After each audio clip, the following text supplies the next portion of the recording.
Hiperaktif merupakan salah satu kondisi ketika anak terus aktif tanpa melihat waktu, situasi, dan suasana sekitar. Kondisi ini juga dapat menyebabkan masalah dalam hubungannya dengan lingkungan sekitar seperti teman, keluarga, dan juga guru di sekolah. Selain itu, anak yang hiperaktif terkadang lebih susah berkonsentrasi ketika berada di dalam suatu kegiatan, entah di sekolah atau di rumah. Maka dari itu, baik moms dan juga dads harus mengetahui tanda-tanda pada anak yang hiperaktif. Lantas, apa saja ya moms tanda-tanda anak yang hiperaktif? Dan pada umur berapa anak-anak terlihat hiperaktif? Serta apakah ada penyebab dari anak yang hiperaktif dan bagaimana cara mengatasinya? Yuk saksikan wawancaranya. Jangan lupa untuk like, komen, serta subscribe YouTube Nakita Channel.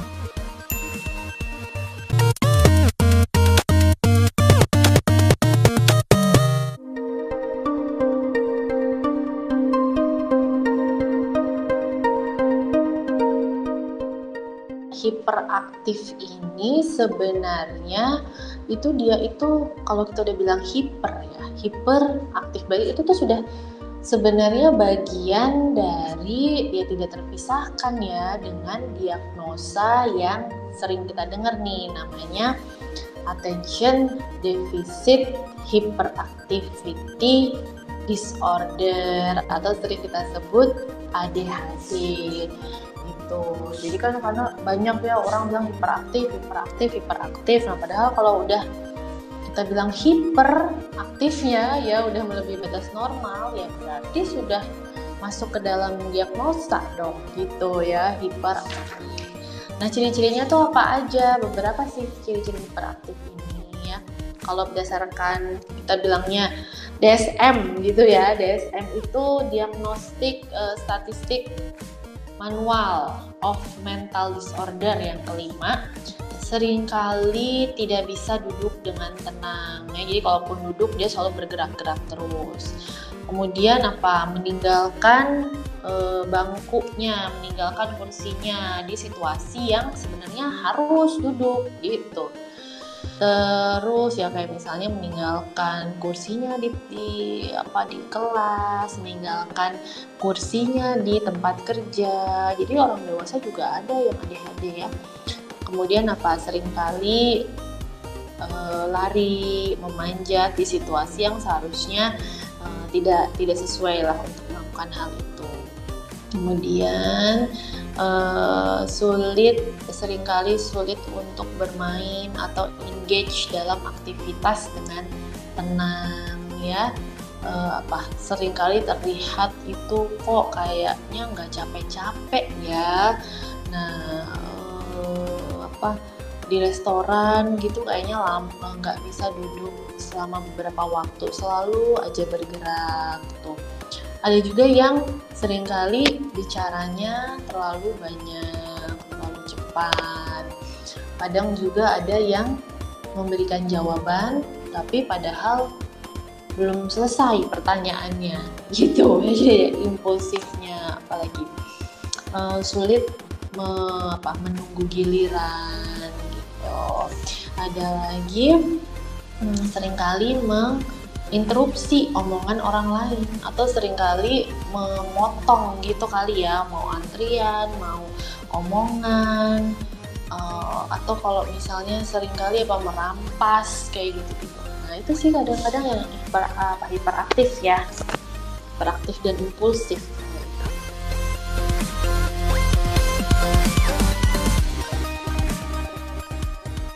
Kalau menurut DSM itu sendiri ya, untuk kita masuk ke dalam diagnosa ADHD ini memang di bawah usia 12 tahun tuh udah bisa kelihatan ya.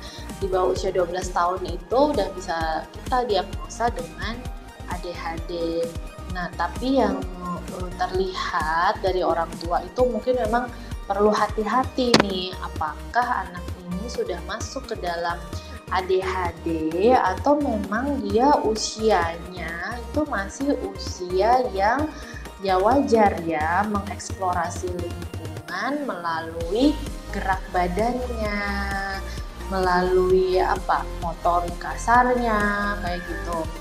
Nah, memang biasanya kalau kita diagnosa ADHD itu jarang ya, kita diagnosanya itu di bawah usia 3 tahun gitu jarang, karena kan masih agak kita belum jelas nih apa ini memang usianya memang kayak gitu, memang masih usianya begitu ya, atau memang sudah masuk dalam ADHD.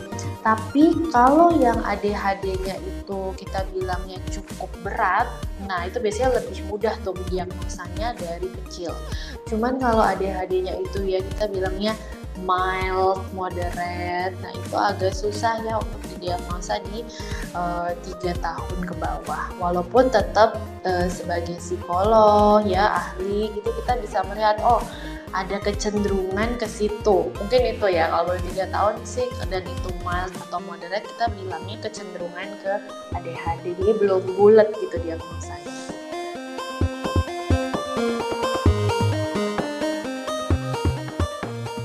Penyebab anak menjadi hiperaktif ya, atau penyebab anak itu sudah tergolongkan masuk dalam tadi ya kita bilang hiperaktif itu kan sebenarnya diambilnya dari ADHD kan, hiperaktif. Apa sih penyebabnya?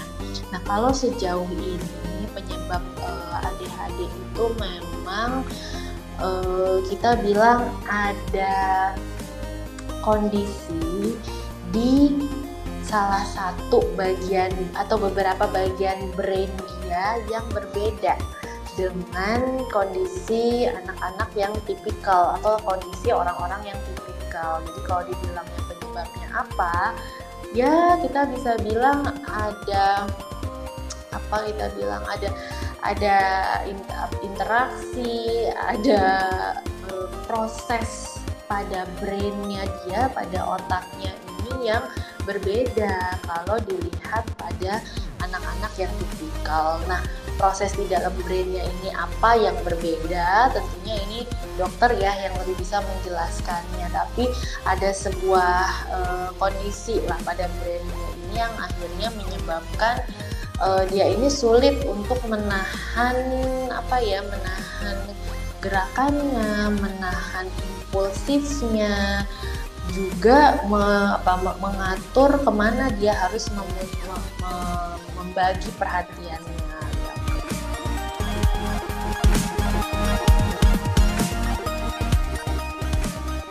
Treatment atau intervensi pastinya ada, ya pastinya ada.